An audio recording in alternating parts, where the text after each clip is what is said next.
It has been a while since there's been a super playable Milotic card outside of Expanded. So let me show you Milotic V, okay? Now there's a few different ways you can play this: Welder, Frosmoth, and ADP. Let me show you why I think Frosmoth is the best version.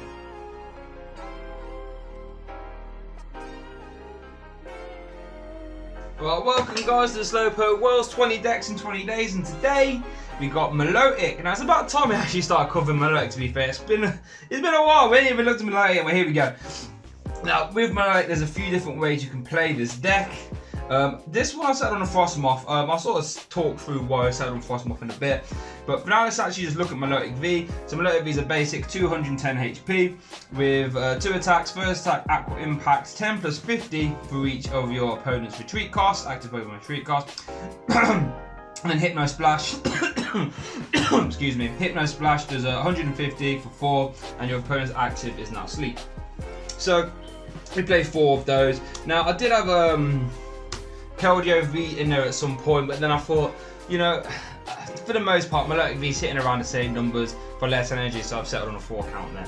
So to boost up our opponent's retreat cost, we have got 3 Absol.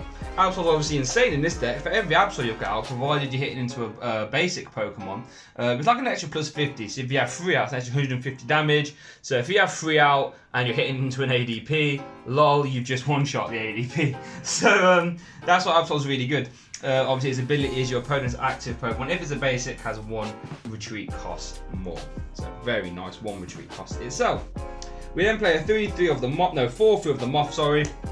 Now, I thought this deck would have a lot more room than what it does, okay? Turns out it doesn't, so I had to settle on the 4-3. The reason I've settled for that is because you want to try and get a Snom down turn 1 or 2 Snoms down if you're going against Dragapult.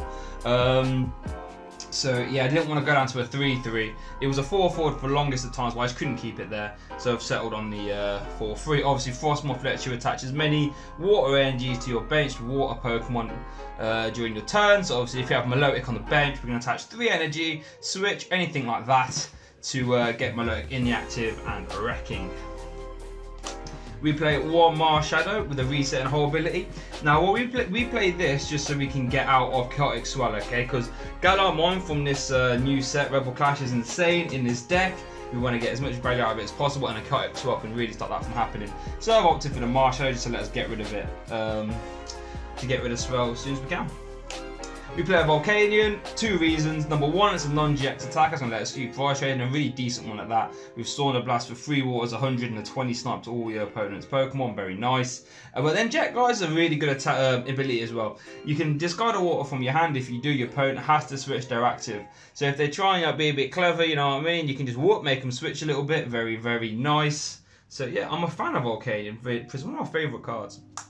We play an Eldegoss V instead of 2D NA. The reason being because we do play some supporter switching options and stuff like this, other supporters, and Eldegoss is going to let us reuse it really. Obviously with the ability when you bench it, you can get a supporter card from your discard pile and put it back into your hand. It's very nice. And then we still play 1 NA just so we can draw through, because the NA's insane and we need to draw through. We need to get a Frosmoth going as early as we can. We need to get Absols down, we need to hit Galar Mine. 4 Professor's Research. Just because this card in draw 7 is insane. Obviously we need to hit our combo pieces, we need to hit Stadiums if we need to, we need to hit Marshadow if we need to get rid of a Chaotic Swell, we need to hit Frosmoth really, and Absol, so it's very, very nice. Okay, now we've got a weird supporter lineup here then guys. We've got 2 Cynthia, just because shuffling and draw 6 is still pretty nice, you know, if we need to try and find energies and stuff like this, then it's obviously really good. 2 Boss's Orders, because Gust is also nice. We do play some extra Gust in here, we'll get onto later. But for now, obviously, Boss's Orders lets us swap our opponent's active Pokemon on their bench. Lets us, you know, I get stuff like ADP. If they eject attack and we miss KO, they're going to try and hide the ADP for the rest of the game. Boss's Orders says, no, no, no, no, no, come back over here. And then we play 2 Tate and Liza. And the reason being, I might as well show you now. The stage that we're playing a full 4 of here is the Galar Mine, okay? So Galar Mine makes both players' active Pokemon have 2 retreat costs more, okay? So that's like a plus 100 for Milotic. With Absol, you know, it's an extra 150, blah, blah, blah. But what that means is we can't use stuff like balloons or Jirachi board very well.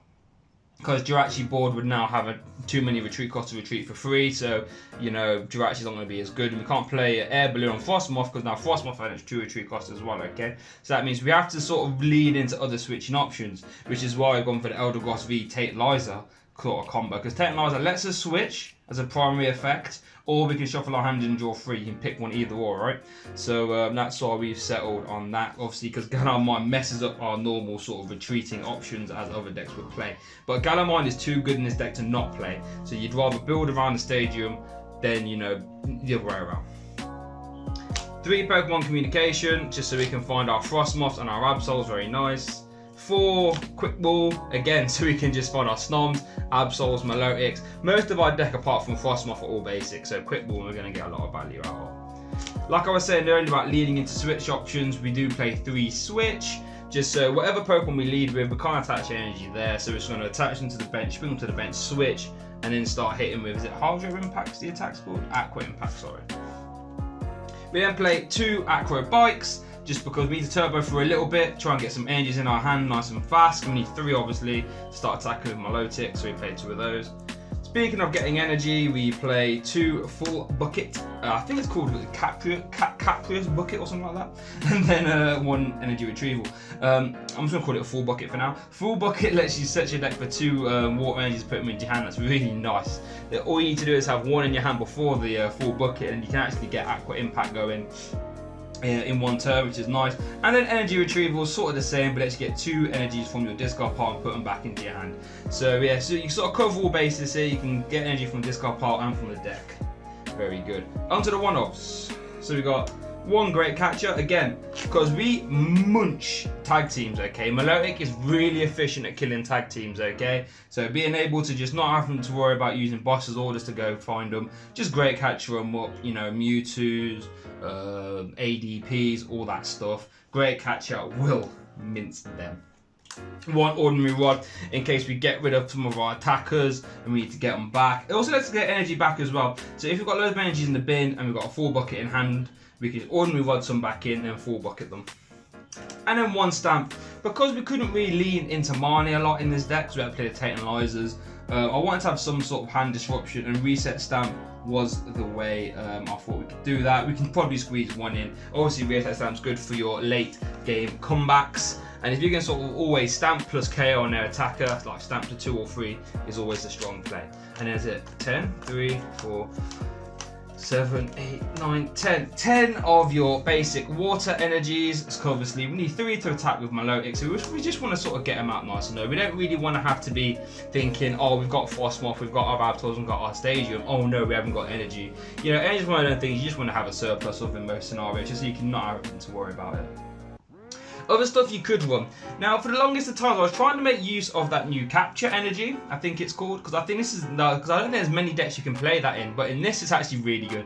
Capture Energy is obviously when you attach an energy from your hand, you can search your deck for a basic Pokemon and put it on your bench. So that's really good. That means you can take pressure off finding Snoms just by leaning into them. You can attach it to Milotic, obviously. Then you can search your Snom or search your Volcanion or search your Marshadow. Really, really, really cool. And to be honest, maybe I should try and fit the mech in again, but for now, I can't really do that. Other stuff, Keldeo, just for being like a damage output that's not reliant on your combo pieces, without having to rely on Absol or Galar Mine. Seems sensible. And then you've got the whole host of water attackers. Right? You could run like a 1-1 of your Lapras V. I'm not too against that. You might want a few more energy cards for that, but you can do that. You could run a Palkia GX, which I had in for the longest of times, but I found it really hard to power up nice and fast. So, but obviously that's going to be a really good way to combat Dragapult, because that's one matchup I think from when I've been playing this, really struggle with Dragapult, because Dragapult's obviously evolved, so Absol doesn't really increase its retreat cost, and because it's only got a 1 retreat cost on its own, Galar Mine, you're only doing 150, which isn't even a 2-shot, so you have to lead into your Volcanion, just try and sped a bit, just becomes a bit nasty, and then, you know, they can really snipe into your Frosmoths as well. So if you can find a way to show up the Dragapult matchup, this deck is really good. The damage output is insane. Like I said, guys, Galar Mine plus 1 Absol is an extra 150 damage on top of what they've already got, okay? 2 Absols and a Galar Mine is an extra 200. So against basic decks, we are rocking. But thank you so much for watching, guys. 20 decks in 20 days. Let me know what you think of the list. Let me know what you play. Let me know what you wouldn't play. All that good stuff. I love getting into the conversation in the comments. So thank you very much for watching, and I'll see you all next time. Hey guys, thanks for watching that video, much appreciated. Really hope you enjoyed it. If you did, please don't hesitate to subscribe. I try and put out as much stuff here as I can. Full deck profiles plus games, topic conversational pieces regarding anything in the TCG. Check out my Twitter, check out my Facebook. That's where you get most of the updates, sort of see what's going on behind the scenes, all that good stuff. Also check out the SoundCloud for the full bi-weekly podcast. If you're interested, if you like the conversational pieces, go check that out. But yeah, thank you so much for watching, and I hope you have a good day.